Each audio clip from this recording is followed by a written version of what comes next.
Bad news for Boeing and NASA. But this time, it's not about the ongoing Starliner issues, it's about the SLS rocket, which is a key part of the famous Artemis moon program. So, what went wrong? Stay tuned, and we'll explain everything in today's episode.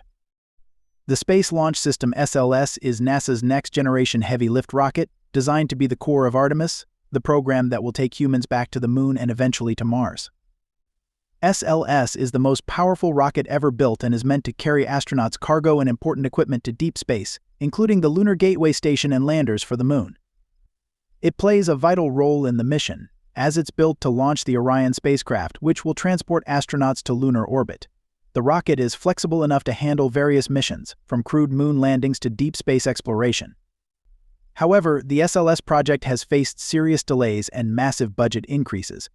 Initially planned for its first launch in the early 2010s, the project has been delayed due to technical problems, design changes, and management issues, pushing its debut to 2022.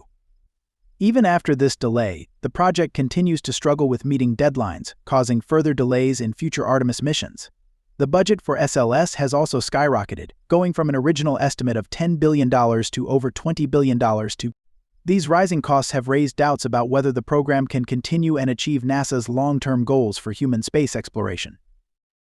Before diving into the issue of these high costs, let's look at some of the main reasons behind the unacceptable outcomes for this rocket, once seen as a gateway to the stars. A recent report from NASA's Office of the Inspector General (OAG) revealed serious new problems with Boeing's management of the SLS rocket, which is crucial to the Artemis program. One of the biggest issues is the use of an underqualified and undertrained workforce. Boeing has been relying on technicians and workers who lack the necessary experience in aerospace production, especially when it comes to assembling critical parts like the SLS rocket booster and the new exploration upper stage use. This lack of skilled labor has led to quality issues and inefficiencies in the program. A clear example of the issues facing the SLS project is a problem with welding on critical hardware. During a site visit in April 2023, inspectors found that welds on a liquid oxygen tank meant for the EM-3 mission didn't meet the required standards. This flaw was so serious that the tank had to be set aside and was likely marked for disposal. NASA officials explained to the Office of the Inspector General (OAG) that the welding problems were due to Boeing's inexperienced technicians and poor planning and supervision. These welding issues have already caused a significant 7-month delay, showing how this problem could severely affect the entire Artemis program. The report also points out major weaknesses in Boeing's quality management systems. NASA used the Defense Contract Management Agency (DCMA) to oversee Boeing's work on the SLS core and upper stages for the manned Artemis missions. DCMA officials stated that Boeing's approach to handling contract issues has been ineffective, and the company has been slow to fix recurring quality control problems. The OAG report mentions that from September 2021 to 2023, DCMA issued 71 corrective action requests CARs related to Boeing's SLS work. A CAR highlights a specific contract issue. Out of the 71 CARs, 24 were Level 2, which indicates more serious problems that can't be fixed immediately or involve critical safety hardware. DCMA noted that this number of CARs is unusually high for a spaceflight program at this stage of development. There were so many corrective action requests CARs related to inspections called stamp warranty that NASA suggested DCMA issue a Level 3 CAR, which is reserved for very serious problems. However, this CAR was never issued because NASA chose to use other methods like additional reviews to address the issues. The financial impact is just as concerning. The initial cost estimate for Block 1 billion was $962 million in 2017, but because of delays and ongoing problems, that estimate has now surged to $2.8 billion. This significant cost increase reflects the difficulties in the development and manufacturing process. One major factor in these cost overruns is Boeing's use of a cost-plus contract. In this arrangement, Boeing is reimbursed for all expenses plus an extra fee, no matter how much the project costs. While this type of contract protects the contractor, it can also reduce the incentive to work efficiently. Since Boeing is guaranteed reimbursement, there's less pressure to streamline operations or stay within budget. As a result, this contract structure might unintentionally encourage delays and higher costs, as there's less financial motivation to finish the project quickly or keep expenses down. The report also highlights issues with managing the most critical part of the Block 1 billion SLS, the exploration upper stage use.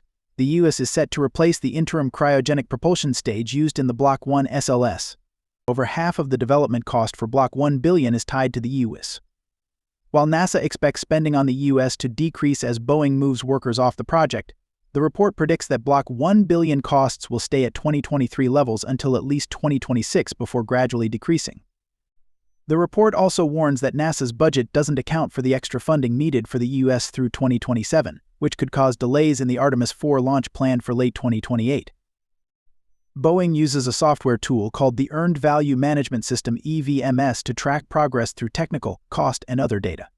However, the Department of Defense disapproved this system for use since 2020 due to various issues. NASA contracting officials stated that Boeing can't provide a realistic delivery date for the EUS because of ongoing problems with its EVMS, according to the report. With Boeing's quality management issues and workforce challenges, there are concerns that these factors could compromise the safety of the SLS and Orion spacecraft, including its crew and cargo. The report made 4 recommendations, including enhancing the quality management program, analyzing cost overruns, and working with the DCMA to fix the EVMS issues, which NASA agreed to. However, NASA rejected a 4th recommendation that suggested imposing financial penalties on Boeing for not meeting quality control standards. NASA's response to recent recommendations about penalizing Boeing for quality issues shows a reluctance to impose penalties outside the contract. Kathy Lueders, NASA's Associate Administrator for Exploration Systems Development, argued that financial penalties beyond the contract's terms would undermine contract controls. Instead, she suggested using existing provisions, like awarding or withholding fees, to address these problems. However, supervisors clarified that their recommendation was meant to give NASA flexibility in penalizing Boeing for not meeting quality standards. They consider the recommendation unresolved, pending further discussions with NASA. It seems that NASA is intent on protecting Boeing despite the issues. Historically, NASA has been lenient with Boeing even as the company struggles to meet deadlines.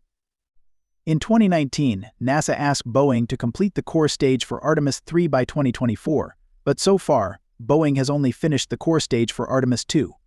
The core stage, a new part of the SLS, began production in 2014 under cost-plus contracts worth billions. These contracts ensure that Boeing is reimbursed for all costs plus a fee, typically around 10%. While this covers inevitable technical challenges, it also has a downside: it doesn't encourage quick completion. Contractors may drag out production to increase profits since the longer the project takes, the more money they make. Since 2014, Boeing has faced numerous challenges in producing the Space Launch System (SLS), leading to major delays. For instance, contaminated fuel lines required reinspection of all engine parts, causing several months of setbacks. Additionally, the Vertical Assembly Center (VAC), essential for assembling the core stage fuel tanks, was initially installed incorrectly, preventing it from lifting components into position. This error, discovered in September 2014, forced a complete rebuild of the VAC. Further delays occurred in 2016 due to welding issues, and in February 2017, a tornado damaged the Michoud assembly facility, slowing down production even more. Even during testing, which started in early 2020, the COVID-19 pandemic and technical problems caused further delays.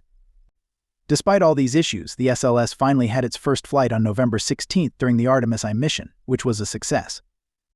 After the core stages arrive, they'll likely start stacking with the rocket's 2 powerful solid rocket boosters on NASA's mobile launch platform in September. Each booster, provided by Northrop Grumman, includes 5 segments filled with solid fuel and a nose cone. All parts for the SLS rocket boosters are now at Kennedy Space Center and ready for assembly. The SLS upper stage, built by ULA, is also at the Florida site. If NASA meets the September deadline, the timeline for the lunar flyby mission in 2025 seems achievable. However, given the persistent issues with SLS, nothing is certain. Boeing, the contractor responsible for the rocket's core stage, has faced multiple technical problems recently, including issues with aircraft engineering and, notably, the Starliner spacecraft. Starliner is currently stranded on the ISS with no return date in sight, raising concerns about the reliability of the new rocket stage just delivered to the Space Center. While Starliner has a backup option with SpaceX's Dragon capsule, the SLS and its astronauts won't have a similar rescue option in space. The core stage of the SLS will be crucial for the initial part of the mission, and any problems could lead to mission failure, similar to the issues faced by the Peregrine lunar lander earlier this year. The Space Launch System (SLS) has a troubled start.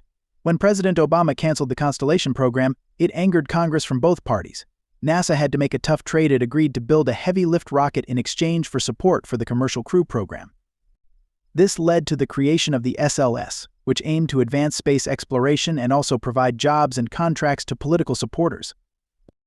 For the SLS, NASA opted for a cost-plus contract with Boeing and other suppliers. This means NASA pays for all project expenses plus additional fees or bonuses, even if costs go over budget. This contract type has been heavily criticized for its financial drawbacks. In contrast, fixed-price contracts, which set a maximum cost, are more common and were used for NASA's Commercial Crew program with Boeing and SpaceX.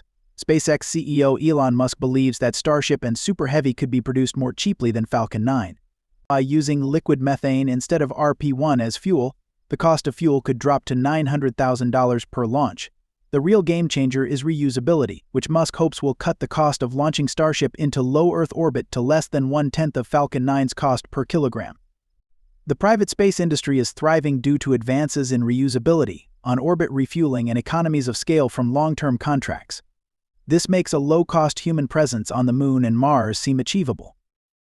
It's disappointing that NASA's budget is being spent on cost-plus contracts that provide jobs and contracts to a few states, rather than advancing space exploration. NASA's human spaceflight programs are facing a problem. Each SLS launch costs around $2 billion. While new companies like SpaceX can achieve similar goals at a fraction of the cost. This means less space development for the money spent. Instead of just aiming for a gateway to the Moon, we could have a city on the Moon. SLS Block 1 has already flown, and now we have SLS Block 1 billion, which is economically outdated.